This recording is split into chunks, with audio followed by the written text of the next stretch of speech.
Welcome to the Business Extra. I'm Mustafa Alrawi, the National's Assistant Editor-in-Chief. With me is my co-host and the National's feature editor, Kelsey Warner. Hi, Kelsey. Hey, Mustafa. So today we're talking about, one of the more pressing subjects in the world at the moment, which is electric vehicles and the reality of supply and demand. Right. I think there right now is an expectation that there's this surging demand issue that the industry is facing, which is certainly true. Production is not meeting current demand, but it's still a relatively very small segment of the vehicle buying population on planet Earth. So EVs is the great hope to save us, to get us to net zero by 2050. It still has a long road to travel and many challenges ahead. Well, we spoke to the chief executive and founder of Britishvolt, Orral Nadjari. Before we let you see that interview, do subscribe or ring that bell. So we're going to speak to Orral Nadjari about their plans to develop locally made batteries in the UK, which is very important in terms of the supply chain, but also to get a sense on the ground of, apart from the noise that we're hearing, what's really going on.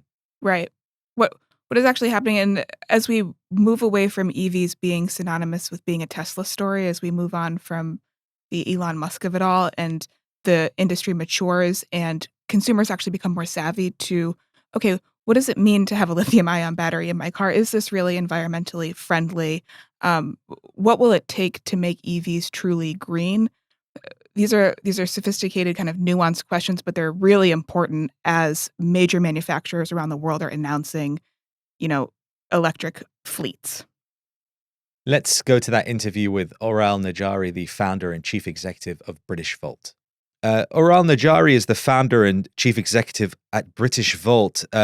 Orral, thank you so much for talking to us today. I know the company has been quite active recently. You've announced plans to start a test facility for your batteries in the Midlands with the aim of manufacturing them in the UK. It seems like it's an interesting time to be in the electrification of cars, of mobility at the moment, particularly in the UK. How are you seeing the industry at the moment? Is the demand coming? Is it meeting all the hype? So, hi. Firstly, thank you for having us on the show today. Yes, indeed, the demand is there. It is not an issue of demand; it's an issue of supply. More importantly, it's an issue of industrialization, because what we are doing is that we're going through this transition right now from an era of internal combustion engine when it comes to electric vehicles, in particular, in mobility in general. We are seeing the Nordic fjords and the Norwegian fjords getting taxed if you're entering with a diesel yacht, as an example. So we're having this wave of energy transition, and it's super, super exciting.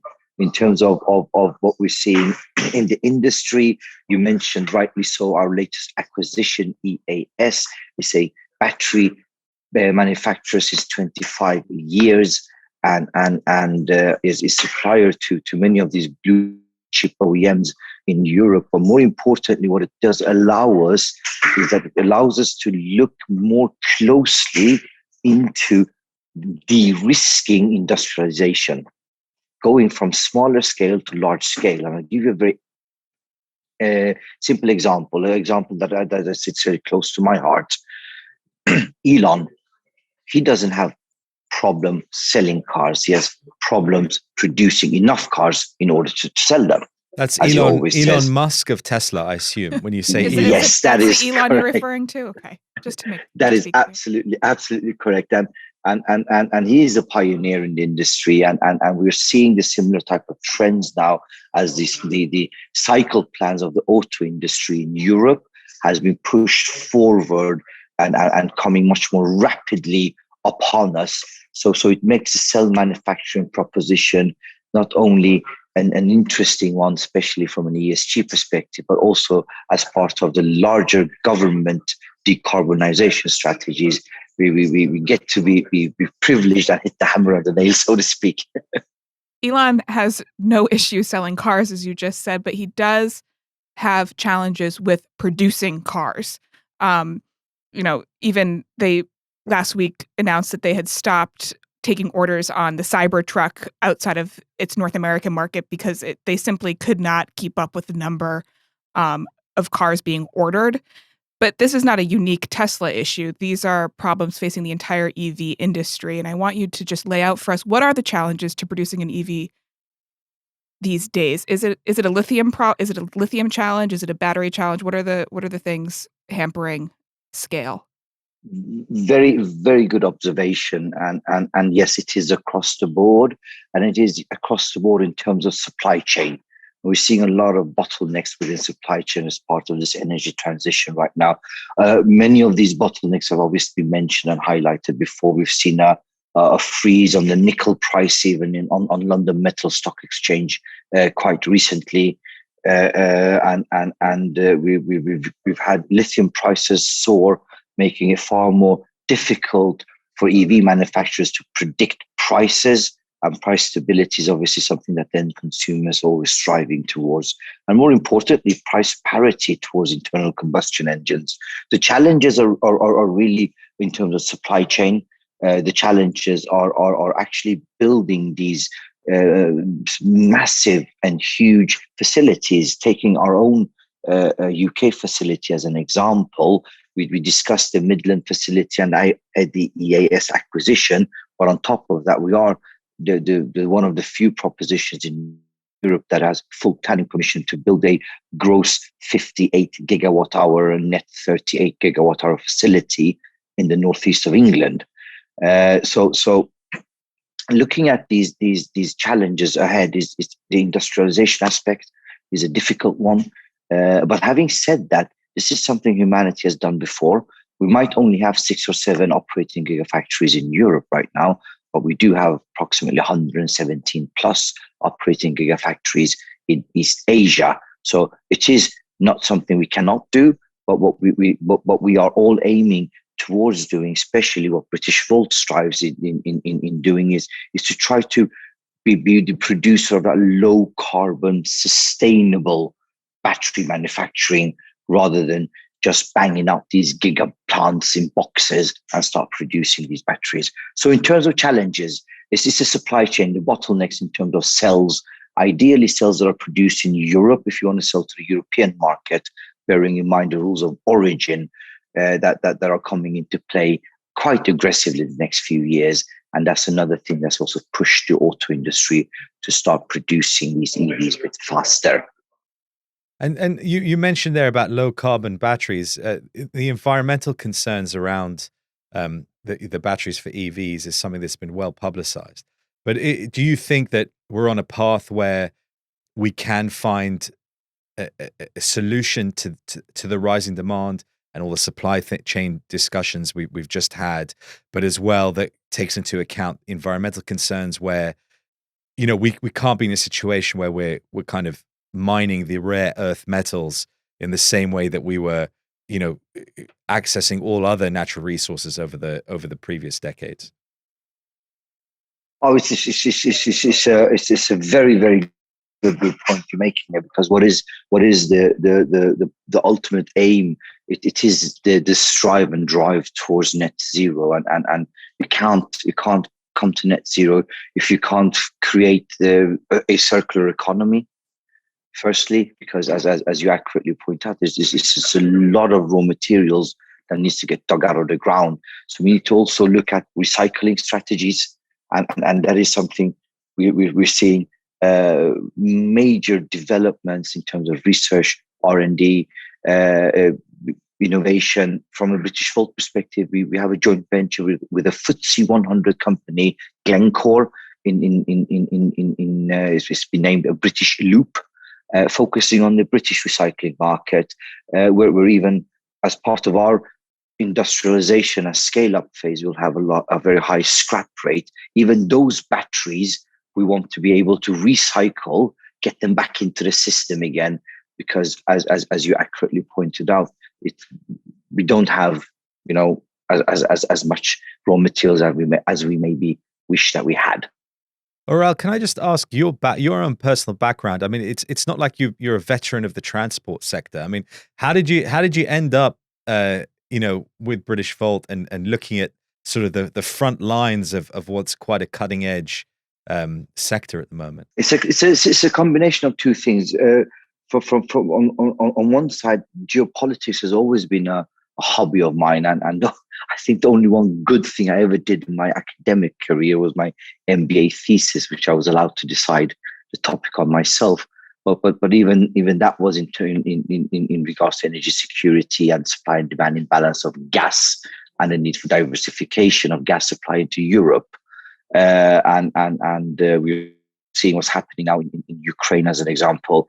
The geopolitical angle on one end, because it is an energy security issue today. There's a reason why the European Commission have put in place the rules of origin. It's about localizing larger parts and more critical parts of the supply chain, the high value end of the value chain, so to speak. And then on the other end, sustainability and the renewable aspect of it. I'm a Turkmen born in Iran. I'm a Sunni Turkmen raised in a Shia society initially, but at the age of 4, my father took us to Sweden. Again, black hair, brown eyes amongst all the blonde people, a minority, but being raised in a society where we were always recycling, being raised in a society where you have to try to buy green, try to buy responsible, where waste to energy was implemented already from the late 80s, so early 80s, and became more commoditized in the late 80s, early 90s. My mother used to invest in green bonds. So that second leg of always having a fascination for sustainability and what is green, and also leaving a world behind for my son to maybe be proud of. We've done something. So one thing led to another, and obviously lithium-ion batteries. There is no energy transition without lithium-ion batteries. Many have said this before me, so I'm not making something up. And the more you do the math and the more you look at it, there's no other better way to store energy than with lithium-ion batteries. And we at Britishvolt, we're at the forefront of it. But it's a capex-heavy exercise. To create IP, to build something like this from scratch. And this is maybe my investment banking background in terms of structuring, in terms of acknowledging the importance of use of proceeds, deploying capital on the right things in order to gain the right value drivers, which then would allow the proposition to go forward. So proudly today, we are over 160 scientists in the research and development side of things, focusing on product development. It's homegrown talent out of the UK, creating homegrown IP. The company might be born in Abu Dhabi, as I'm a resident of Abu Dhabi, but the company is founded in the UK and is proudly British in that sense. But at the same time, it is extremely passionately global, and it is that IP that we want to try to create here in order to expand over other continents and geographies. So coming back, geopolitics, coming back, greenification, the kind of two pillars of my hobbies and my background and upbringing with my investment banking experience allowed Britishvolt to propel today to what it is. I want to ask you more on the local angle, the localization of batteries. You can buy a luxury handbag and it'll say it was, made in Italy, but all of the component parts have been shipped in from all over the world. So what are you looking at today from your factory in the Midlands? What parts are really, truly local, and what is just made local? What are some of the issues that you're facing there? So the main issue I'm facing, or Britishvolt proposition is facing in the Midlands, and why we can't have a properly scaled up and a larger facility than 1.2 gigawatt hour is the infrastructure around the grid connection. If you look at cell manufacturing, you have the copper foil, the cathode, the anode, the assembly of the full cells. It's very energy intense.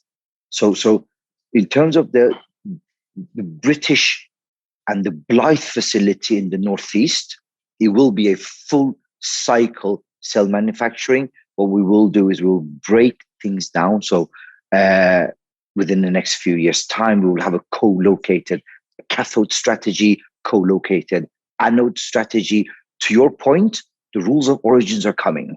The rules of origin are coming, and the rules of origin is not something we can just look around, because one battery that does not have enough local content will allow the whole car to be tariffed by 10%. So it would wipe out the entire profit margin of the OEM.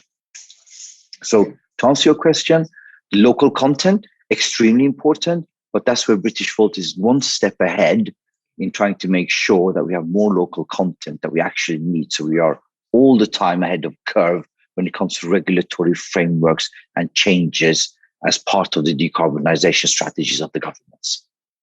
So there was some news, recently about various huge car manufacturers, committing further to the electrification of their fleets.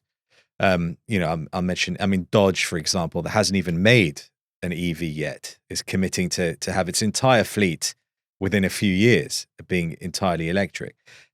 How does this help you, or does it to a certain extent hinder you when there are these headlines and there is a lot of noise around EVs at the moment? The difference, I guess, between aspiration and reality on the ground that you have to deal with. Well, a lot of the statements that have come up in the past, and some of them that are coming out today, they're sometimes very reactive. But the fact of the matter remains that the fundamental supply and demand imbalance will always be a positive and will be of positive impact for Britishvolt. Now, what you're referring to in this instance is a classic case of the supply-demand imbalance, which really derives from two basic and fundamental legs. One is more kind of government framework, legislation, decarbonization strategies. These used to be political propaganda. But what the auto industry and the OEMs kind of missed this time around is that this so-called political propaganda at the height of Instagram, at the height of what I call the Greta Thunberg effect, actually will have more than just a political propaganda impact. So you'll see an accelerated increase in demand from the consumer side, but it won't be the consumers with the actual ones that are pushing the button to buy or sell. Okay, it will be the consumers that are actually putting the pressure, soft pressure. Daddy, can you please, instead of an RS6 humbling car, buy a Tesla Model Y? Because we do want our family cars to be fun as well, being a petrol head myself. But you do get the pressure, the social pressure suddenly of going green. And this is hugely underestimated by the autos. So the autos, as you very accurately pointed out, sir, they are announcing that they need to be producing more, because whatever they're producing today is already booked up 24 months, sometimes 36 months. And this is what we discussed earlier. Elon's problem is not demand, is supply and industrialization and ramp up. And that's where we try to learn and try to make sure that we don't make any mistakes on the front end, that quickly can go to market. Maybe through a scale-up facility in the Midlands, which is at the heart of our industrialization strategy, or the actual full cycle cell manufacturing proposition up in the Northeast, creating about 3,000 jobs directly, another 7,000 jobs in the ecosystem, and falls very naturally as part of the government's leveling up agenda, but doing it in a green way up in the Northeast. And that's really what's driving the team and the spirit within the company every day, that we're waking up and trying to solve problems and challenges. Orral Nadjari, thank you so much for being with us, founder and CEO of Britishvolt. Good luck with all those plans. Thank you very much, guys. Thank you for having us. Well, that's all we've got time for today. Kelsey Warner, thank you so much. Thank you. All that remains to thank our production team and you all for being with us. Join us again next time.